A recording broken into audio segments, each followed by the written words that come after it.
ایک امام صاحب نے مجھ سے کہا 15 سال سے میں ایک مسجد پر امامت کرا رہا ہوں، 15 سال سے ایک مسجد پر میں نماز پڑھا رہا ہوں، اور سرکاری 3000 کے علاوہ مسجد کے لوگ مجھے 6000 روپیہ یعنی ٹوٹل 9000 روپیہ مہینے میں اپنی گزر بسر کر رہا ہوں۔ اور جب میں نے اپنا مکان بنوایا تو مسجد کے متولی صاحب مجھ سے ناراض ہو گئے اور کہنے لگے تم کتنا پیسہ پاتے ہو، تم نے مکان بنا لیا۔ یعنی ہم یہ چاہتے ہیں ہماری مسجد کا امام ہمیشہ بھیکاری بنا رہے، اس کے پاس اپنے رہنے کا مکان نہ بنے۔ آج کتنی مسجدیں ہیں جہاں 4000 اور 3000 پر ہم نے 5 ٹائم کی نماز پڑھانے کے لیے امام کو رکھا ہے۔ پورے گاؤں میں پورے محلے میں کوئی نماز نہ پڑھے، کوئی حرج کی بات نہیں ہے۔ امام صاحب بیچارے اگر ایک دن فجر کی نماز میں ان کی نیند لیٹ سے کھل جائے تو صبح چائے کے ہوٹلوں پر بیڑی سلگاتے ہوئے اور بیڑی کا دھواں نکالتے ہوئے لوگ کہتے ہیں ارے امام صاحب تو آج فجر کی نماز میں نہیں اٹھے۔ امام تمہارے باپ کا نوکر نہیں ہے، تمہاری لونڈی نہیں ہے، تمہیں یہ حق کس نے دیا ہے کہ تم ہر چھوٹی بڑی بات پر اپنے امام پر کیچڑ اچھالتے ہو؟ دنیا کی ہر قوم اپنے دھرم گرو کی عزت کرتی ہے، اپنے مذہب کے جو گرو ہوتے ہیں ان کا سمان کرتی ہے، اور آج آپ نے اپنے علماء کو بھیکاری بنا دیا۔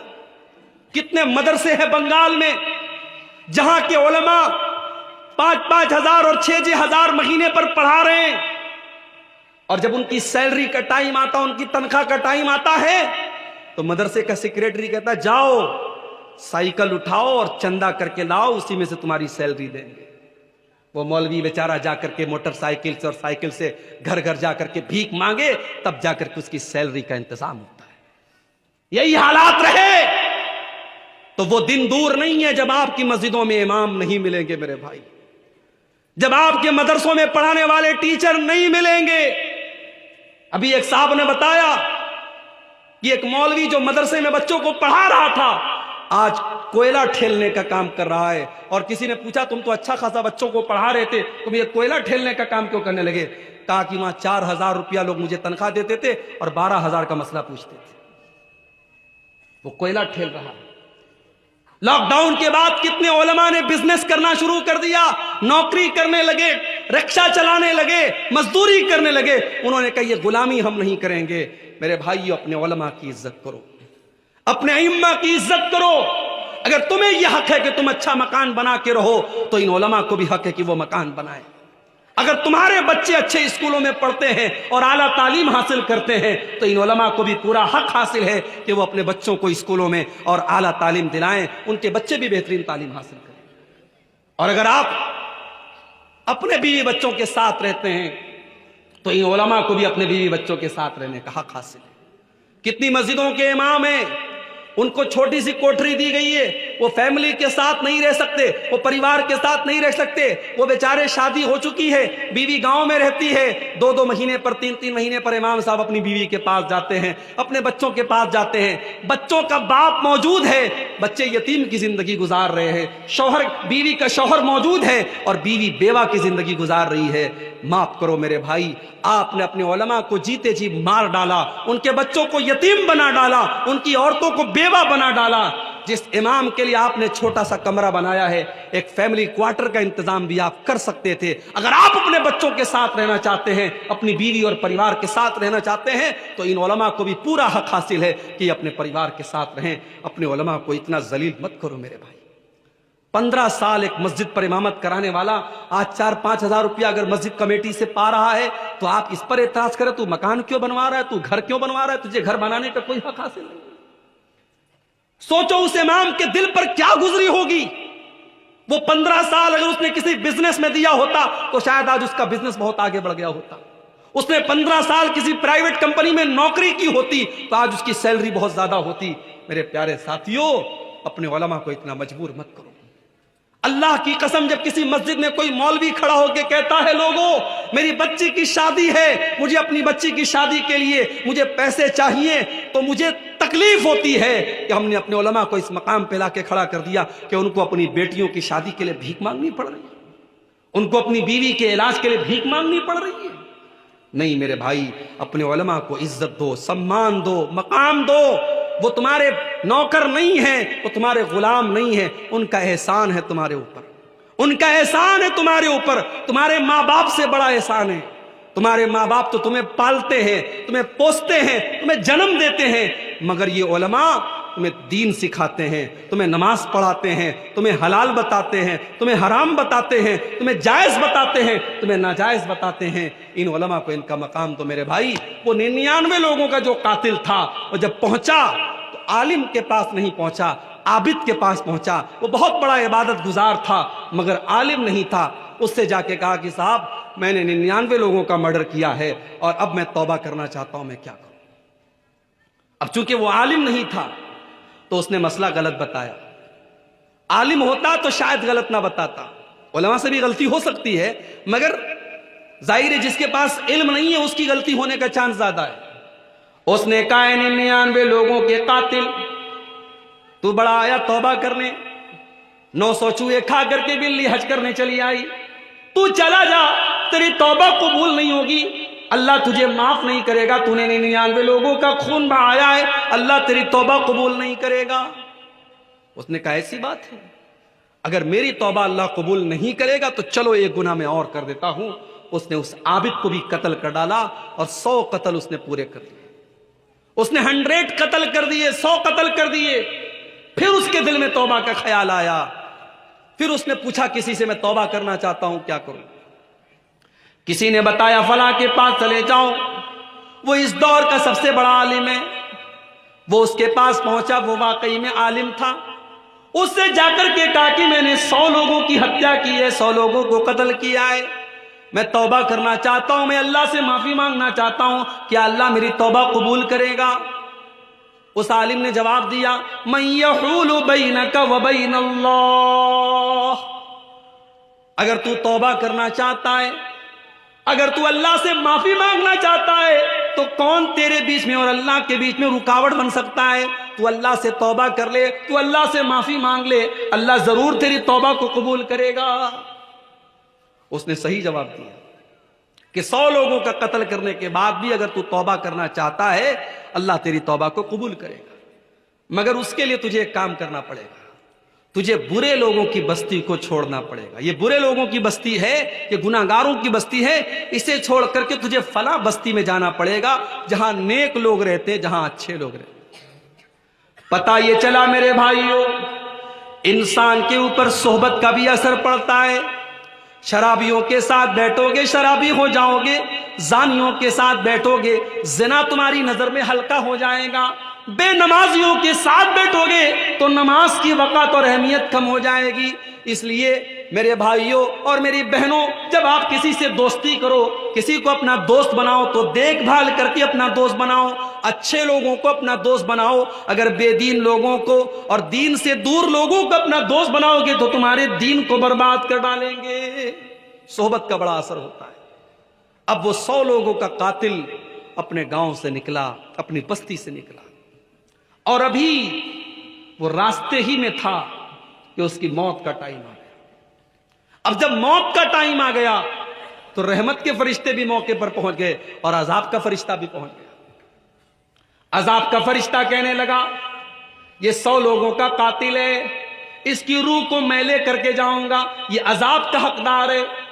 رحمت کا فرشتہ کہنے لگا نہیں نہیں، یہ تو توبہ کر چکا تھا، یہ تو اللہ سے معافی مانگ چکا تھا، یہ تو نیک لوگوں کی بستی کی طرف جا رہا تھا، یہ تو اللہ کی رحمت کا حقدار ہے، اس کی روح کو میں لے کر کے جاؤں گا۔ اب رحمت کا فرشتہ اور عذاب کا فرشتہ دونوں آپس میں لڑنے لگے۔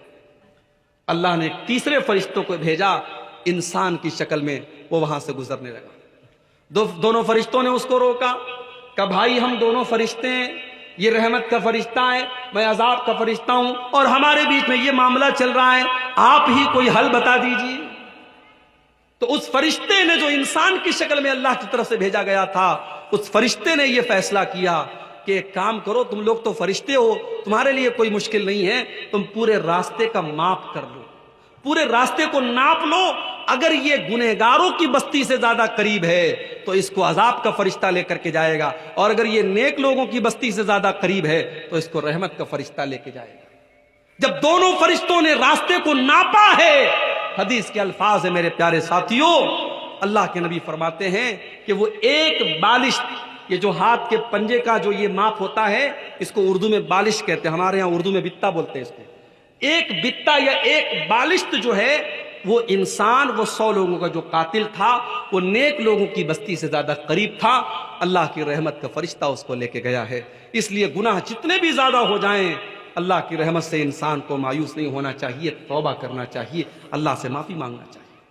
مگر یہ بات یاد رکھو میرے بھائی، جب ہم کوئی گناہ کا کام کرتے ہیں اس گناہ کا اثر ہمارے بچوں پر بھی پڑتا ہے، ہمارے اوپر بھی پڑتا ہے۔ ہمارے اوپر یہ پڑتا ہے کہ ہمارے دل سخت ہو جاتے ہیں، ہمارے دل کٹھور ہو جاتے ہیں، اور دل جب کٹھور ہو جاتا ہے، دل جب سخت ہو جاتا ہے تو قرآن کی آیتوں کا اثر نہیں ہوتا ہے، نبی کی حدیثوں کا اثر نہیں ہوتا ہے۔ آج رات بھر جلسے ہو رہے ہیں، جمعہ کے اندر خطبے ہو رہے ہیں، تقریریں ہو رہی ہیں، مگر دل کے اوپر کوئی اثر نہیں پڑ رہا ہے، کیونکہ دل سخت ہو چکا ہے، دل کٹھور ہو گیا ہے، دل سخت ہو گیا ہے۔ اسی لیے اللہ نے قرآن کے پہلے پارے میں جب بنی اسرائیل کا ذکر کیا تو فرمایا ثم قست قلوبکم من بعد ذلک فہی کالحجارۃ او اشد قسوا۔ اے یہودیو، تم نے اللہ کو اتنا ناراض کیا، تم نے اللہ کو اتنا ناراض کیا کہ گناہ کرنے کی وجہ سے تمہارے دل سخت ہو گئے، اور اتنے سخت ہو گئے فہی کالحجارۃ او اشد قسوا، تمہارے دل تو پتھروں سے بھی زیادہ سخت ہو گئے، دل کٹھور ہو گیا ہے ہمارا۔ تقریریں سن رہے ہیں ہم مگر دل کے اوپر اثر نہیں پڑ رہا ہے، ہم بیان سن رہے ہیں، ہم قرآن کی آیتیں سن رہے ہیں مگر دل کے اوپر اثر نہیں ہو رہا ہے۔ تو دل کو اگر سختی سے بچانا ہے تو گناہ سے بچنا پڑے گا میرے بھائی۔ اسی لیے اللہ کے نبی فرماتے ہیں جب بندہ کوئی گناہ کرتا ہے نُکِتَتْ فِي قَلْبِهِ نُقْطَةً سَوْدَا، اس کے دل کے اوپر ایک کالے رنگ کا نقطہ ڈال دیا جاتا ہے، ایک کالے رنگ کا دھبا ڈال دیا جاتا ہے۔ اگر بندہ توبہ کر لیتا ہے، اگر بندہ اللہ سے معافی مانگ لیتا ہے، وہ کالے رنگ کا دھبا مٹا دیا جاتا ہے، اور اگر بندہ دوبارہ وہ گناہ کرتا ہے وہ کالے رنگ کے دھبے اور بڑھتے چلے جاتے ہیں، حَتَّى تَعْلُوَ قَلْبَهُ، یہاں تک کہ اس کے پورے دل کے اوپر چھا جاتے ہیں۔ جب بندہ گناہ پر گناہ کرتا چلا جاتا ہے اس کا پورا دل کالا ہو جاتا ہے، اور جب دل کالا ہو جاتا ہے تو انسان کا دل کیسا ہو جاتا ہے؟ کَلَّا بَلْ رَانَ عَلَىٰ قُلُوبِهِم مَّا كَانُوا يَكْسِبُونَ، انسان کے گناہ اس کے دل کے اوپر چھا جاتے ہیں، پھر دل کے اوپر کوئی اثر نہیں پڑتا ہے۔ تو اس لیے اگر گناہ کریں گے ہم تو ہمارے دل سخت ہو جائیں گے، یہ گناہ کا پہلا نقصان۔ گناہ کا دوسرا نقصان، انسان اگر گناہ کرے گا اس کی روزی روٹی پر اثر پڑے گا، اس کے مقدر میں جو روزی ملنے والی تھی، اس کی دکان پہ جو کسٹمر آنے والا تھا، اس کے کاروبار میں جو منافع اور پروفٹ ہونے والا تھا وہ اللہ تعالیٰ ہٹا لیتا ہے، چھین لیتا ہے۔ ان العبد لیحرم الرزق بذنب یصیبہ، بندہ اپنے گناہ کی وجہ سے اپنی روزی روٹی سے محروم کر دیا جاتا ہے، انسان کی روزی روٹی پر اثر پڑتا ہے۔ اسی لیے اگر انسان نیکی کا راستہ اختیار کرے گا، تقوی کا راستہ اختیار کرے گا تو اللہ اس کو روزی روٹی کے دروازے بھی اس کے لیے کھول دے گا۔ وَمَن يَتَّقِ اللَّهَ يَجْعَل لَّهُ مَخْرَجًا وَيَرْزُقْهُ مِنْ حَيْثُ لَا يَحْتَسِبُ، جو اللہ سے ڈرے گا اللہ تعالیٰ اس کے لیے ضرور کوئی نہ کوئی راستہ نکالے گا، اور اللہ وہاں سے روزی دے گا، انسان سوچ بھی نہیں سکتا کہ کہاں سے روزی آ رہی ہے، روزی کے راستے کھول دے گا اللہ تعالیٰ۔ آج ہمارا نوجوان کہتا ہے شیخ صاحب نوکری نہیں مل رہی ہے، شیخ صاحب بزنس کر رہے ہیں۔ ابھی ہمارے ایک دوست آئے بنارس میں، میرے گھر پہ ملنے کے لیے آئے، بولے شیخ صاحب جو بزنس میں کرتا ہوں لاس ہو جاتا ہے، جو کاروبار کرتا ہوں نقصان ہو جاتا ہے، مجھے لگ رہا ہے کسی نے میرے کاروبار پر جادو کر دیا ہے، میرے بزنس پر بندش کر دی ہے، مجھے لگ رہا ہے میرے کاروبار کو کسی نے روک دیا ہے۔ تو میں نے ان کو سمجھایا، میں نے کہا پہلے آپ غور کیجئے کہیں ایسا تو نہیں کوئی گناہ کا کام ہو رہا ہے گھر کے اندر، کوئی اللہ کو ناراض کرنے والا کام تو نہیں ہو رہا ہے؟ اگر انسان گناہوں کی دنیا میں اور گناہوں کے دلدل میں اگر پڑا ہے، گھر میں زنا ہو رہا ہے، گھر میں بے حیائی ہو رہی ہے، گھر میں گانا بج رہا ہے، گھر میں اللہ کو ناراض کیا جا رہا ہے، تو آپ کے بزنس پر اور آپ کے کاروبار پر اس کا برا اثر پڑے گا میرے بھائی، کیونکہ اللہ کے نبی فرماتے ہیں ان العبد لیحرم الرزق بذنب یصیبہ، بندہ اپنے گناہ کی وجہ سے اپنی روزی سے محروم ہو جاتا ہے۔ اور اللہ تعالیٰ کا کلام سچا ہے، اللہ کبھی جھوٹ نہیں بولتا۔ اللہ نے قرآن میں فرمایا وَلَوْ أَنَّ أَهْلَ الْقُرَىٰ آمَنُوا وَاتَّقَوْا لَفَتَحْنَا عَلَيْهِمْ بَرَكَاتٍ مِّنَ السَّمَاءِ وَالْأَرْضِ، اگر یہ بستی والے، اگر یہ گاؤں والے، اگر یہ ایمان والے بن جائیں، یہ اگر متقی اور پرہیزگار بن جائیں تو ہم آسمان و زمین کی برکت کے دروازے ان کے اوپر کھول دیں گے، برکتوں کے دروازے کھل جائیں گے۔ میرے بھائی، صحابہ کو دیکھو، صحابہ نے چھوٹا چھوٹا بزنس کیا تھا۔ ابھی ممبئی سے میرے پاس فون آیا، 28 تاریخ کو میرا پروگرام ہے ممبئی میں، وہاں سے فون آیا، مولوی صاحب اگر آپ کو موقع ملے تو ذرا بزنس اور تجارت پر بولیے گا۔ آج ہماری قوم کے لوگ تجارت میں بہت پیچھے ہیں، تھوڑا بزنس اور تجارت پر بولیے گا۔ میرے بھائیوں، بزنس میں بڑی برکت ہے، تجارت میں بڑی برکت ہے۔